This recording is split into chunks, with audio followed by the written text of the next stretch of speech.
Happy Earth Day, children and adults and even babies out there. I want to first thank Arlo for letting me borrow this book. As we celebrate Earth Day, I felt it very important to read one of the classics, and that is the Lorax. And this is actually the earth-friendly print on recycled paper version of Lorax.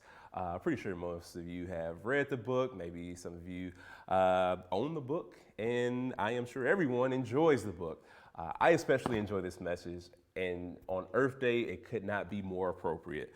So, this is a special edition of Story Time, and with that, let's get right into it. The Lorax, a Dr. Seuss classic.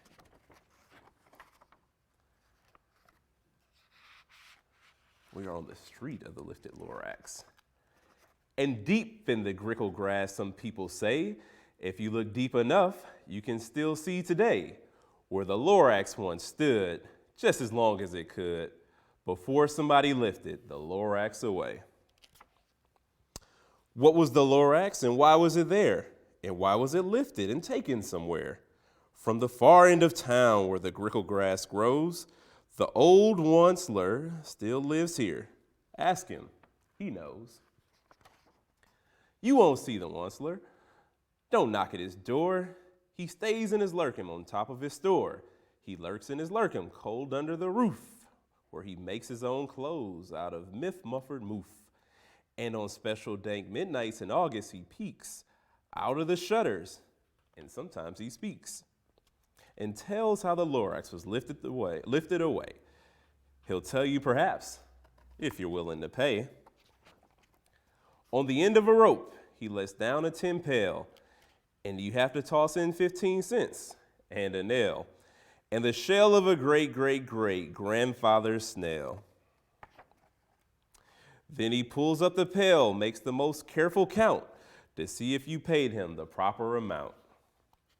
Then he hides what you paid him away in his snub, his secret strange hole in his groveless glove. Then he grunts, I will call you by whisper my phone, for the secrets I tell are for your ears alone. Slup, down slups the whisper my phone to your ear, and the old Once-ler whispers are not very clear, since they have to come down through a snurgly hose, and he sounds as if he had smallish bees up his nose. Now I'll tell you, he says with his teeth sounding gray, how the Lorax got lifted and taken away. It all started way back, such a long, long time back. Way back in the days when the grass was still green, and the pond was still wet, and the clouds were still clean, and the song of the swomy swans rang out in space. And one morning I came to this glorious place, and I first saw the trees, the truffle of trees, the bright colored tufts of the truffle of trees, mile after mile in the fresh morning breeze. And under the trees I saw brown barbaloots frisking about in their barbaloot suits as they played in the shade and ate truffle of fruits. From the rippleless pond came the comfortable sound of the humming fish humming while splashing around. But those trees, those truffle of trees, all my life I've been searching for trees such as these. The touch of their tufts was a much softer than silk, and they had the sweet smell of fresh butterfly milk. I felt a great leaping of joy in my heart. I knew just what to do. I unloaded my cart. In no time at all, I had built a small shop, and then I chopped down a truffle of tree with one chop. And with great skillful skill and with great speedy speed, I took the soft tuft and I knitted a thneed. The instant I finished, I heard a gazump. I looked, I saw something pop out of a stump. Of the tree I chopped down, it was sort of a man. Describe him, that's hard. I don't know if I can. He was a shortish and oldish and brownish and mossy, and he spoke with a voice that was sharpish and bossy. Mister, he said with a sawdusty sneeze, I am the Lorax, I speak for the trees. I speak for the trees have no tongues. I'm asking you, sir, at the top of my lungs. He was very upset as he shouted and puffed. What's that thing you've got made out of my truffle of chuff? Look, Lorax, I said, there's no cause for alarm. I chopped just one tree, I'm doing no harm. I'm being quite useful, this thing is a thneed. A thneed's a fine something that all people need. It's a shirt, it's a sock, it's a glove, it's a hat. But it has other uses, yes, far beyond that. You can use it for carpets, for pillows, for sheets, or curtains or covers or bicycle seats. The Lorax said, Sir, you are crazy with greed. There is no one on earth who would buy that fool thneed. But the very next minute, I proved he was wrong. For just at that minute, a chap came along, and he thought that the thneed I had knitted was great. He happily bought it for $3.98. I laughed at the Lorax, you poor stupid guy. You never can tell what some people will buy.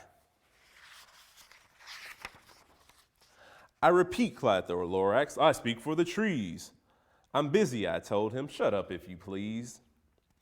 I rushed across the room and in no time at all, built a radio phone. I put in a quick call. I called all my brothers and uncles and aunts and said, listen here, here's a wonderful chance for the whole Once-ler family to get mighty rich. Get over here fast, take the road to North Nitch.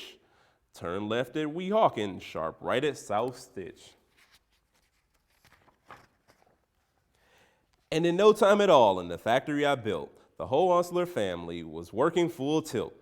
We were all knitting thneeds, just as busy as bees, to the sound of the chopping of truffle trees. Then, oh baby, oh, how my business did grow. Now chopping one tree at a time was too slow. So I quickly invented my super axe hacker, which whacked off 4 truffle trees in one smacker. We were making thneeds 4 times as fast as before. And that Lorax, he didn't show up anymore. But the next week he knocked on my new office door. He snapped, I'm the Lorax who speaks for the trees, which you seem to be chopping as fast as you please. But I'm also in charge of the brown barbaloots, who played in the shade of their barbaloot suits, and happily lived eating truffle of fruits. Now, thanks to your hacking my trees to the ground, there's not enough truffle of fruit to go round. And my poor barbaloots are all getting crummies, because they have gas and no food in their tummies. They love living here, but I can't let them stay. They'll have to find food, and I hope that they may. Good luck, boys, he cried, and he sent them away. I, the Once-ler, felt sad as I watched them all go. But business is business, and business must grow, regardless of crummies and tummies, you know. I meant no harm. I most truly did not. But I had to grow bigger, so bigger I got. I biggered my factory, I biggered my roads, I biggered my wagons, I biggered the loads. Of the thneeds I shipped out, I was shipping them forth to the south, to the east, to the west, to the north.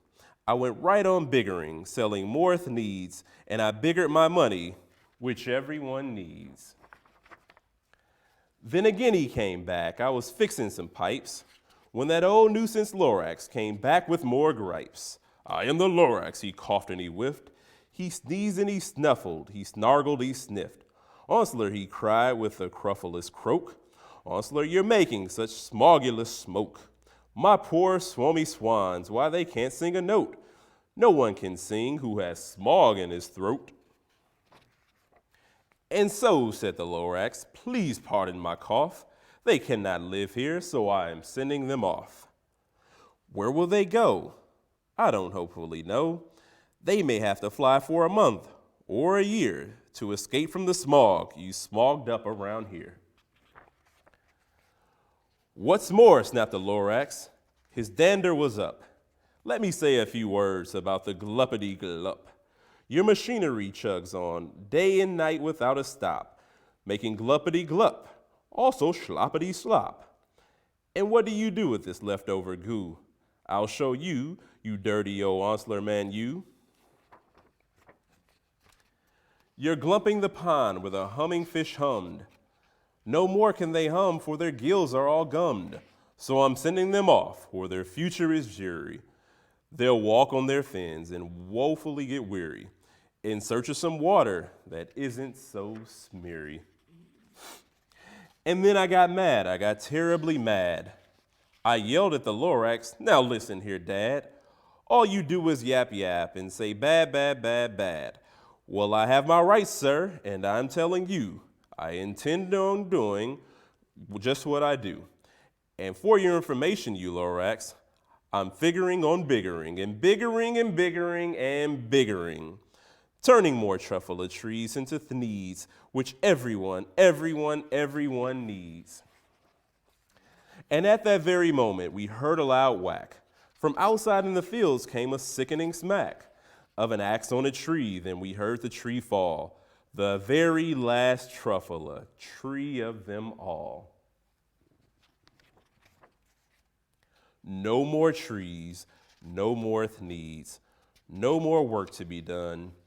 So in no time, my uncles and aunts, everyone, all waved me goodbye. They jumped into my cars and drove away under the smoke-smuggered stars. Now all that was left neath the bad-smelling sky was my big empty factory, the Lorax and I. The Lorax said nothing, just gave me a glance, just gave me a very sad, sad backwards glance as he lifted himself by the seat of his pants, and I'll never forget the grim look on his face when he hoisted himself and took leave of this place through a hole in the smog without leaving a trace.